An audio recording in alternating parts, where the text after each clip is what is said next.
இந்த சேனலை நீங்கள் என்ன சப்ஸ்கிரைப் பண்ணலைன்னா சப்ஸ்கிரைப் பண்ணுங்கள். பக்கத்தில் இருக்க பெல் பட்டனை மறக்காமல் ப்ரெஸ் பண்ணுங்கள். தொலைந்து போன மகன். ஒரு குடும்பத்தில் ஒரு தந்தைக்கு 2 மகன்கள் இருந்தனர். ஒரு நாள் இளைய மகன் தந்தையை அணுகி, அப்பா, சொத்தில் எனக்குரிய பங்கை எனக்கு கொடுங்கள் என்று கேட்டான். தந்தை அன்புடன் சொத்தை 2 மகன்களுக்கும் பங்கிட்டுக் கொடுத்தார். சில நாட்களுக்குள் இளைய மகன் எல்லாவற்றையும் எடுத்துக்கொண்டு தூர தேசத்திற்கு போனான். அங்கே அவன் தன் சொத்துக்களை வீணாகச் செலவழித்து தீய பழக்கங்களிலும் பொழுதுபோக்குகளிலும் விரயம் செய்தான். பின்பு அந்த நாட்டில் கொடிய பஞ்சம் உண்டானது. அவனுக்கு உண்ண உணவு கூட இல்லை. அவன் வேலைக்குச் சென்றான். பன்றிகளை மேய்க்கும் வேலை.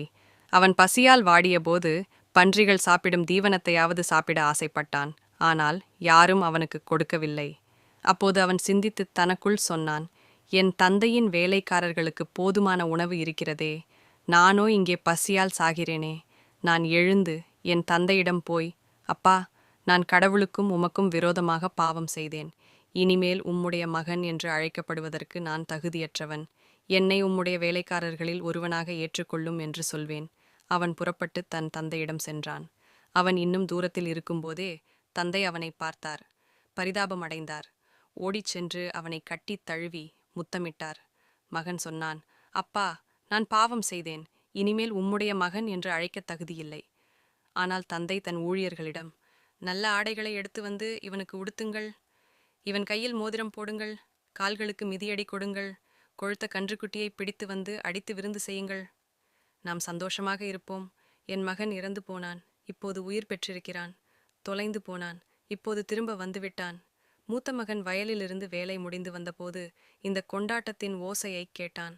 அவன் கோபமடைந்து உள்ளே போக மறுத்து தந்தையை எதிர்த்து, இதோ, இத்தனை வருஷங்களாக நான் உம்மைச் சேவித்தேன்.